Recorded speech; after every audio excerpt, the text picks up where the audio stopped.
Welcome to Life-Changing Moments.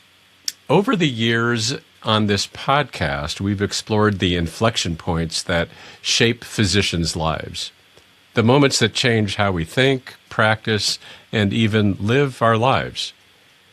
Today, we're evolving the show.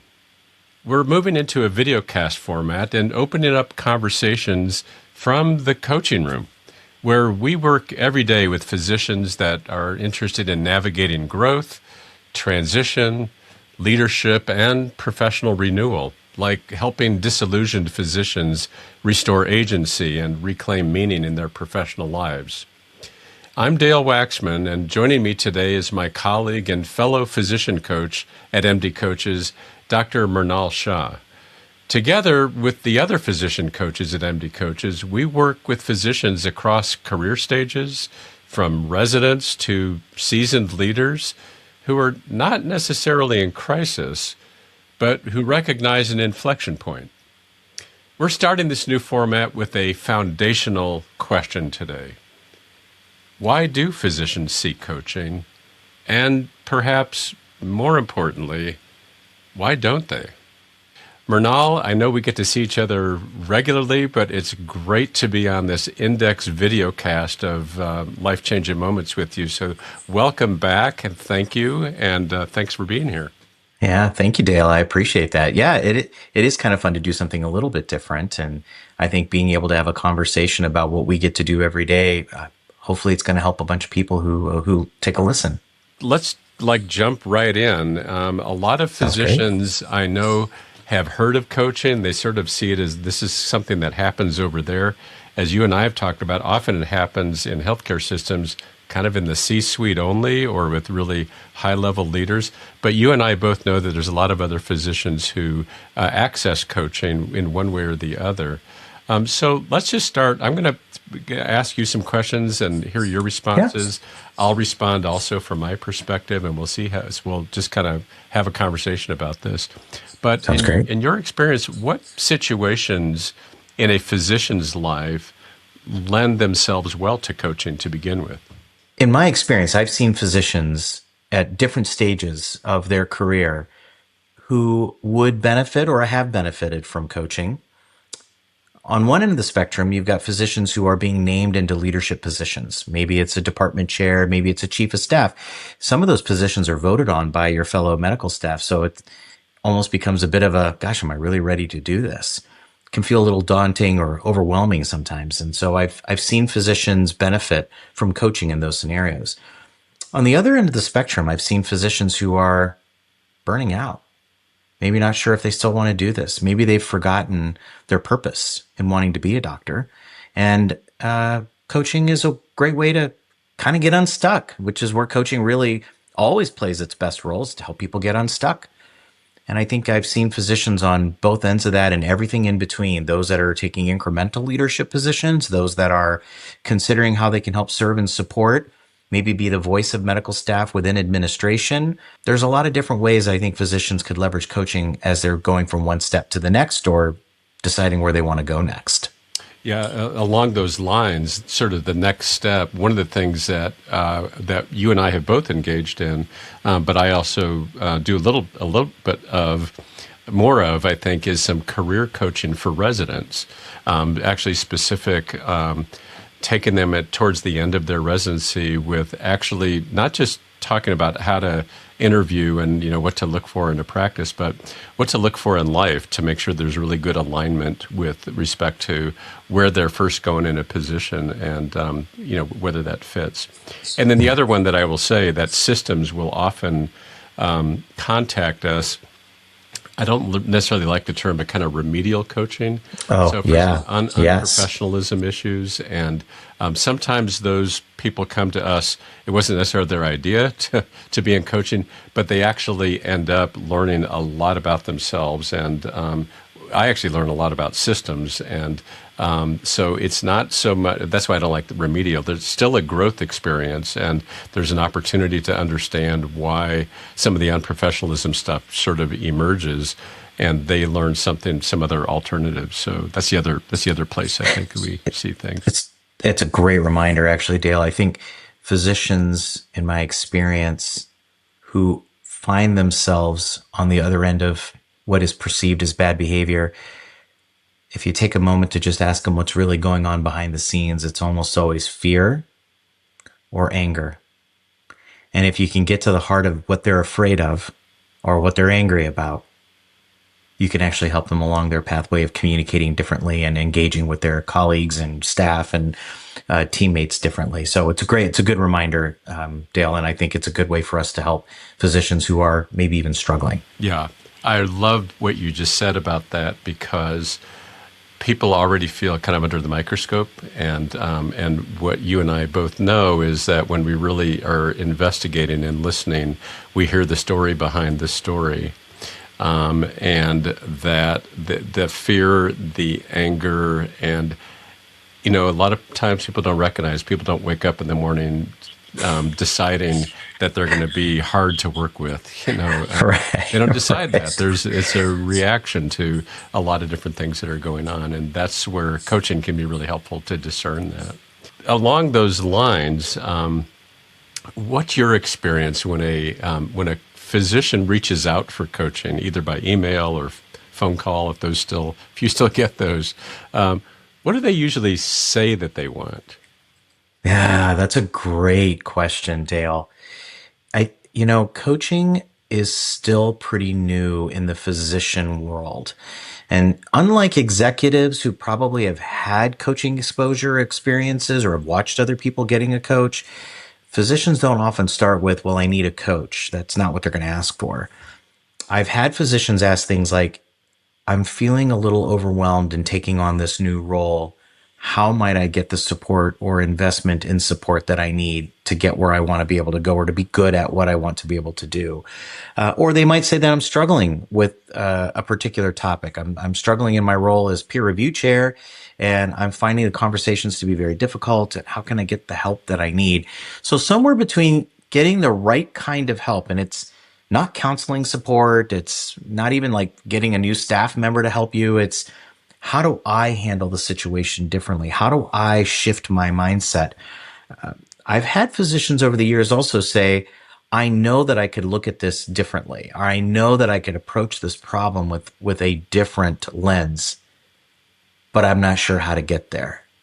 Is there someone who can help me think through that? How about you? What have you seen, Dale? Yeah, actually, I think our populations are a little bit different because you've been in leadership, and I've did a lot of work in the physician well-being. So that's kind of so a lot of the folks that I'm getting are more around the disillusionment and on my way to burnout, or actually burnt out, or feeling I don't really. This is all I know. I don't know what else to do. But I'm kind of just going through the motions, and I'm not necessarily feeling it anymore, and I don't really know what else to do. And somebody mentioned that you might be somebody that I could talk to about that. So it's people that are pretty dissatisfied, disheartened, have lost that sense of meaning in their work, and are even wondering, is this something that I can continue to do? And am I stuck? There's a lot of sort of this stuckness. And so the wondering is what else is there for me? And so I get a lot of that. The leadership, I agree. The other leadership is I'm new in a leadership position, so now what? Yeah. If it's okay with you, I'd like to move on to something you alluded Sure. to, which Yeah. I think is a good time to discern what do we mean by coaching versus some of the other things that are available. What's the biggest misconception I think that physicians have about coaching? Let's start there. Yeah, I think that's it's a great thing for us to take a few minutes on. I think in too many cases, the word coaching has been used to almost create a negative connotation. And I think physicians will immediately have a reaction to the idea or the word coaching as it's something negative. It's only for people who are behaving badly or anything like that. And nothing could be further from the truth. So I think the first thing I would say is a common misconception is coaching is anything but helping people get unstuck. And so I think that's an opportunity. The other thing that I think is important is that counseling, and sometimes physicians can be hesitant In some ways, the environment that physicians are in, it's hard to acknowledge or admit that there may be an underlying behavioral health concern or depression or anxiety. The questionnaires that we fill out for medical staff privileges or state medical board licensure used to include a lot of those questions. So physicians have always been taught to kind of hold those emotional feelings close to the chest so as not to create problems for yourself down the future. And that's become a bit of the culture that's been created. Now, fortunately, a lot of that has changed. However, the stigma and or the challenge that physicians can feel in admitting that or looking for help in that way, it's not where I think it could be. One of the things that can happen is people might think counseling and coaching are the same thing. So I'll just take a minute and discern between the two. That'd be great. I really look at counseling as this is a group of people trained to really teach you how to look back in time in how things have affected you positively or negatively and how it's manifesting in your behavior today, good or bad. But then to have tools and observations and understandings about what that means to help you be the best version of yourself today. It's a very retrospective view of your life and the way that you're leading it. I would say coaching is kind of the opposite. It's kind of like looking at where you are today and really focusing on where you want to get to next. And what are the steps that you might take? What are the barriers that you might come across? And maybe the best part is when those barriers manifest, what are your ways that you're going to be able to overcome that? The really interesting about the present, the past, and the future. The present is the only thing that's happening right now. The future hasn't happened. And so it's really hard to know except for what you know about yourself in order to figure out how you're going to cross any of those chasms in the future. And the past has already happened. There's nothing you can really do to change it, but you can change how it lives in your mind and how it manifests in your behavior. And that's where I think counseling, retrospectively, and coaching, future oriented, really can have an impact on someone's life. Yeah, I love that description, Murnal. And I one of the things that when people ask me to describe what it may be by coaching and how do I discern that from counseling, I came up with this schema that kind of probably and I tell them this oversimplifies it, but coaching assists you from going from point A to point B. Point A is the current state. B is the future state that you're imagining for yourself. And like you said, we look at some barriers to getting there. And then counseling deals with the stuff before point A. Mm-hmm. But sometimes the stuff that happens before point A can be a barrier over getting from point A to point B. And so sometimes both are needed for people to move themselves forward. And so in coaching, we often will suggest to people, in fact, it's our ethical standard to, when we see that counseling would be helpful, to actually recommend that to our coaching clients, that this sounds like something needs to be disentangled. We can continue coaching, or you can come back after you've kind of disentangled that with a counselor. So it's really well said. Yeah. I love that, Dael. I love the way that you describe that. Yeah, and I think in a lot of ways, maybe that's also the one thing I would love for people to also consider is while counseling and coaching feel like they're a bit on a spectrum, I often think that the stigma or the fear of counseling might also be the thing that creates a fear or stigma around coaching. And I think both are opportunities for physicians to accept, acknowledge, give themselves the grace that there are things that we have to reconcile with what's happened in the past if we are going to become the best versions of ourselves in the future. You need both counseling and coaching. Yeah. So you and I both know that coaching can really be, and there's actually more and more evidence around this. There's evidence around, especially the stuff that I know in terms of the burnout. People who have gone through coaching have lower burnout scores, more professional satisfaction, and some of the other, and better mental health too. There's some better mental health scores. I actually don't know the literature on coaching for leadership, but I imagine that there's some pretty proven improvement in leadership skills. Do you know anything right off the bat? The most significantly tested thing is communication and retention.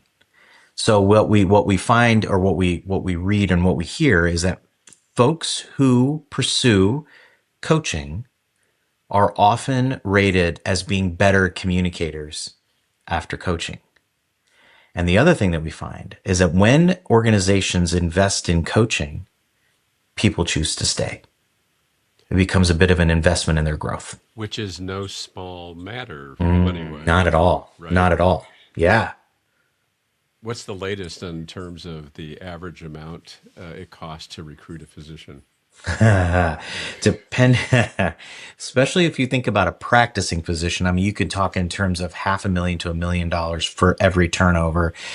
These days, that's also true for physician executives. I mean, the search firms and finding someone, and then the disruption to the services that you provide.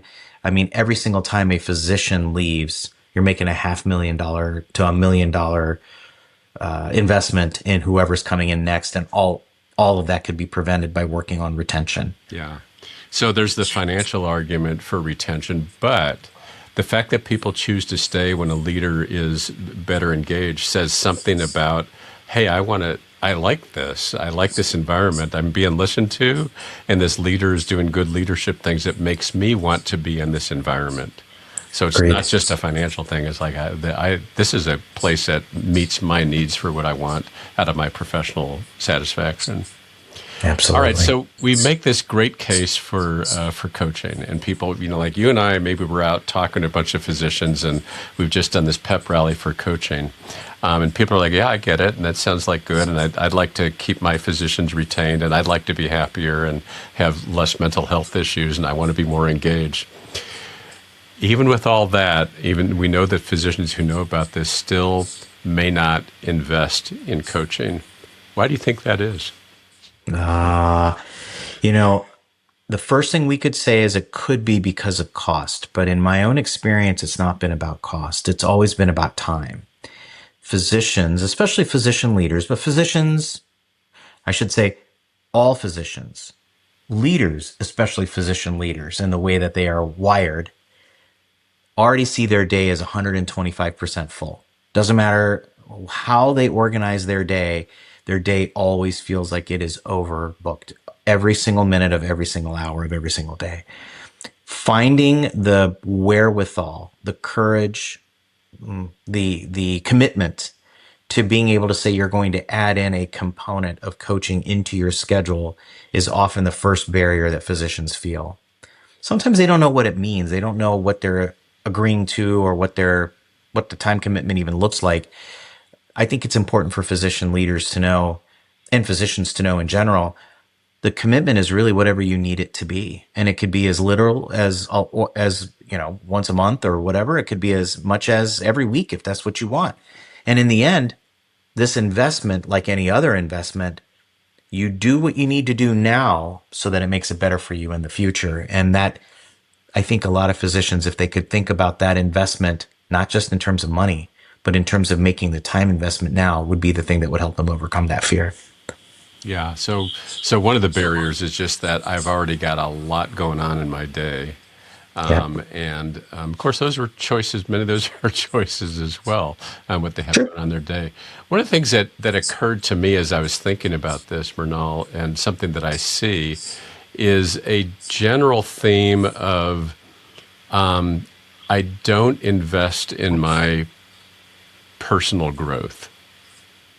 And something that I see as a theme in our culture and in the culture of medicine, they invest in stuff for themselves, but not necessarily for my personal professional growth. It's almost as though, gosh, I just went pre-med, I did medical school, I did residency, I did fellowship. That's enough. Enough for my professional growth. What else do I need to do for my personal and professional well-being? Boy, it's a really great call out, Dael. In some ways, I think the mindset of physicians, or probably like really any highly educated group of people, is that there are gates, the gate of high school, then college, then med school, then residency, then fellowship, right? After fellowship, like what gates really are there necessarily for us to measure ourselves against? So in some ways, we think we're kind of, I'll use the word in quotes, done with professional growth and development because we kind of did what we needed to do, and now I'm doing it. I'm working as a doc. But I think it's not until people take a minute to realize, there's a whole series of skills that will help you be successful in this next opportunity. Chief of staff, peer review, chief medical officer, CEO, doesn't really matter. That next step requires skills that you've not had a chance to learn. And this is where coaching and potentially some education might be the things that will help you reorient your thinking, reorient what the future could look like. And how do you use your education to communicate in a language that people who did not go to medical school need to be able to understand? And that, I think, is one of the things that can really help people think of that reason to invest in themselves. And I think the corollary to your point, I think the other corollary probably has two kind of drivers. The first one is I don't have time to invest in myself, and therefore I'm not going to do it. And I'm just going to keep focusing on patient care, patient care, patient care, patient care.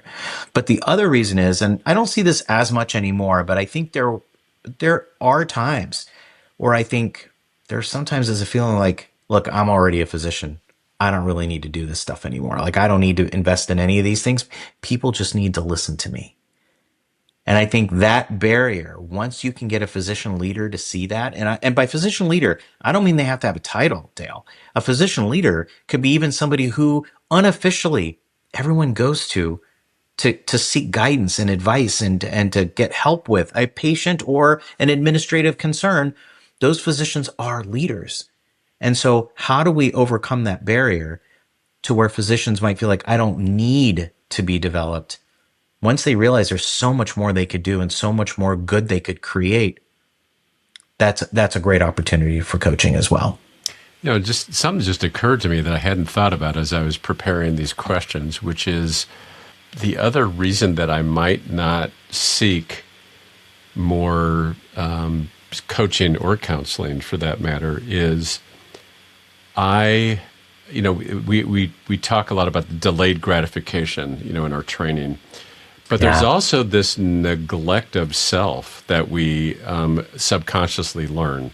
And I know there's a lot has been written about that, but any of us who've gone through training know exactly what I'm talking about, which is you just keep going even though you feel tired, even though you feel hungry, even though you might be a little bit sick. And even though there's a message that, if you're sick, stay home. The meta message is if you leave, somebody else has to fill in all that work. And so there's a very practiced, I don't need to take care of myself. And I don't need,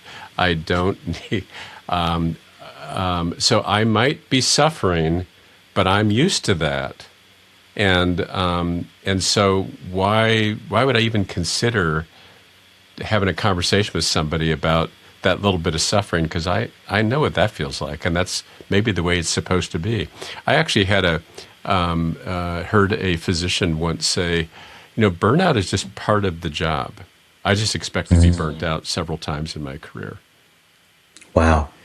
So that's just the expectation, and so I don't think that's really great for our profession if we should expect ourselves, to just be burnt out several times during our career. But that's like the epitome of that, right? So if that's his expectation, he's not going to be. Why would he seek coaching the next time he's burnt out? Totally agree.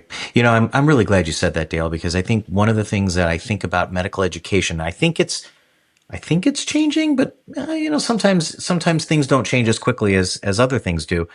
What we rewarded, what we celebrated was that doctor who came in even when they were sick.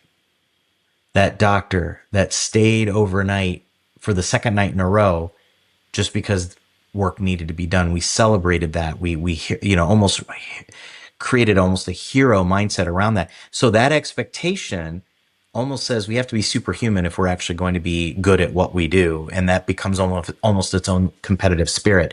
And what we have to find a way to do is to overcome that. We're not superhuman. We are human, and we run out of steam, and we get tired. And so we need to be able to figure out how we're going to invest in ourselves and not think of it as less than human or, somehow inferior in any way, but rather that the better we take care of ourselves, the better we're here to do what we're supposed to do to take care of the people that we serve. Yeah. I guess what I'm getting at, Murnal, is for the people that are listening to this that are maybe thinking about this is coaching for me, or for that matter, is counseling for me, is to not ignore that perturbation and maybe even become more mindful of it. Like, no, I really am not comfortable right now, and I've been not comfortable for a while, and that's not okay.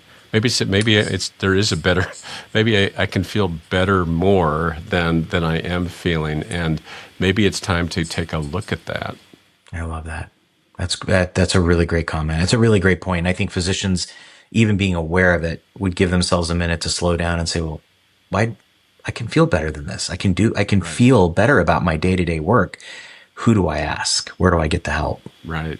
You brought something up when we were preparing for this, and you were talking about high performing physicians, I believe.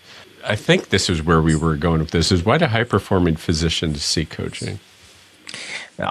In my experience, 85% of physicians, they just want to take care of patients. That's what they signed up to do. That's where they, get their energy. And when we don't let them get enough energy, that's how burnout happens. So, 85% of docs, that's what they want to do. 10% of physicians want to find a broader opportunity to have an impact on patient care, processes, quality improvement, bylaws, recruitment, whatever it may be.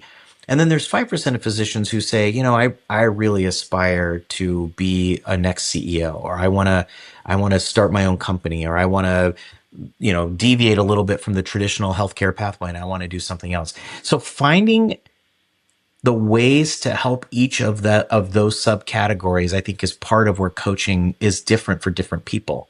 High performers, and depending on where you are looking at these physicians living, if they're in a private practice, high performance could be they're highly productive. They're very efficient with their time, and they seem to enjoy doing what they're doing, and that's a high performer. You might be within a large group practice, and then high performance might look a little different. It might be, how could we expand your responsibilities? How might we give you more authority to do more for the good of patient care or for good of the physicians in this group? And if you're in a corporate environment, it's like that even more. And so high performing physicians are often finding themselves in a really competitive space. And they're often finding themselves competing in a space where it's not like you did in medical school. Now you're competing in topics and tactics of things that we didn't really study.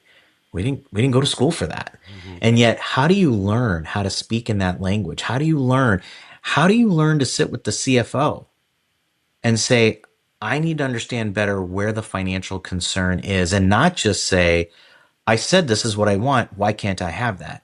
That's the difference. And helping a physician see how they can communicate differently helps them accomplish, I would say, more good.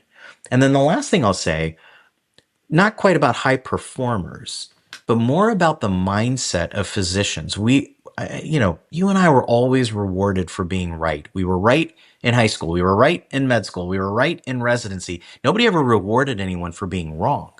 So we've learned in our career trajectory as adults that being right is the most important thing that we can be. And so one of the things that I find in coaching is the freedom from having to be right. It's not about being right.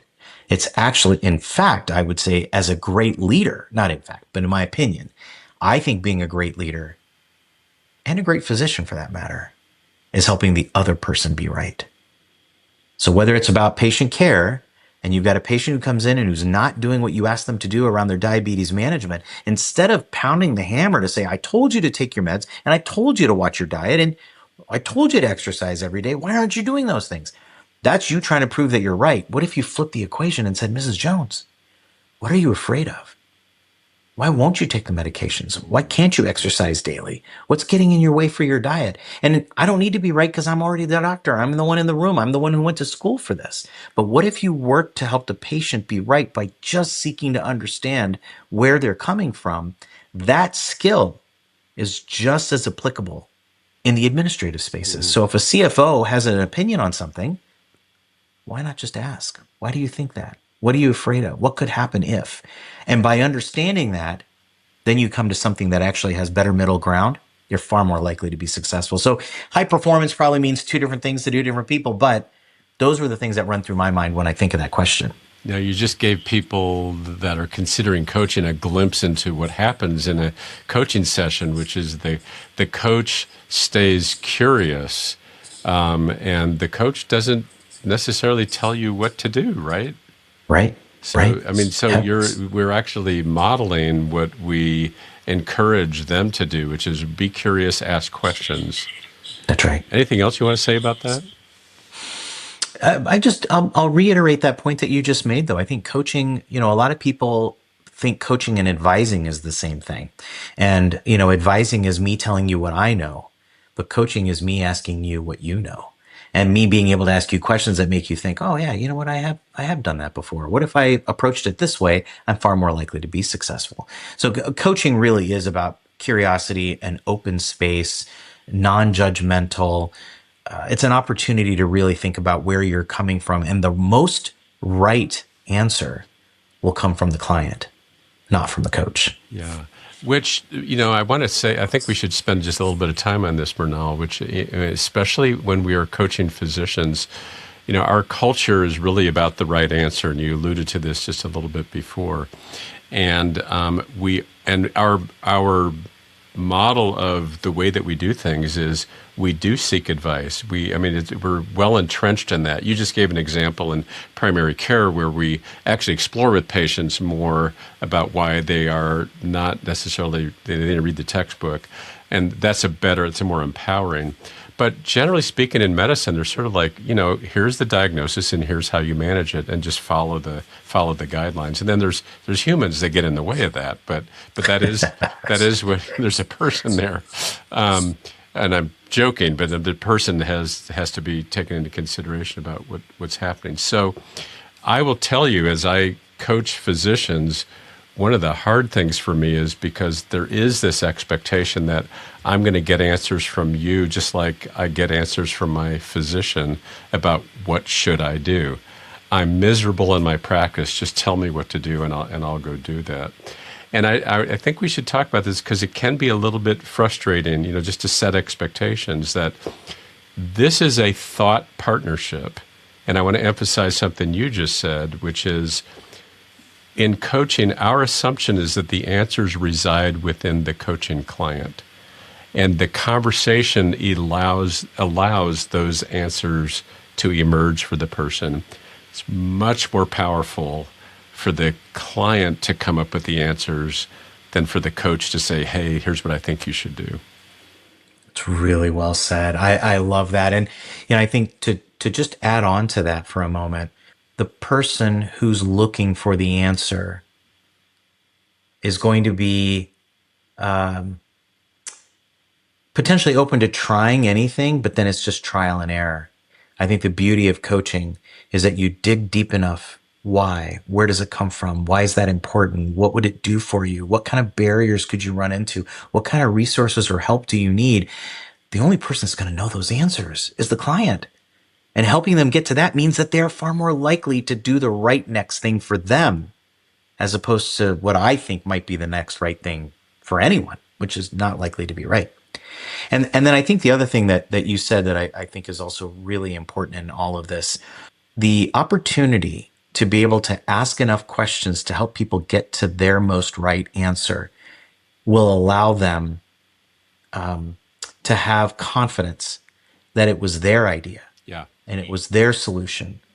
And they'll find a way to make sure that that's going to get them where they really want to go. Really well said. Really well said. Murnal, I think we covered a lot of this on the basic kind of stuff. I wonder if we can kind of wrap up with me kind of a few rapid fire statements and questions. And then we'll kind of close it down for this first segment around, what is coaching? What is it, introducing people that. So just to kind of distill this as a close, complete the following sentence, Murnal. Okay. Coaching is for physicians who blank. Want to get to their best next step, their best potential. Great. You don't have to be in crisis because... Why wait that long? Wouldn't it be better to kind of get ahead of these things and fix things sooner rather than later? Strength in medicine actually looks like... taking a look in the mirror and being the best version of yourself that you can be for patients, for colleagues, for staff, for teams, taking care of yourself. And the final one is, if you're hesitating to reach out, I would say... let that hesitation be the driver for you to find out more. If you've thought about it, if you've considered getting the kind of support that we're talking about, at least go find out what that looks like for you. That's awesome. Murnal, thank you so much. Great to be with you as always. I get to, for those of you who are just tuning in, meeting both of us, we get to see each other each week, and we get to be,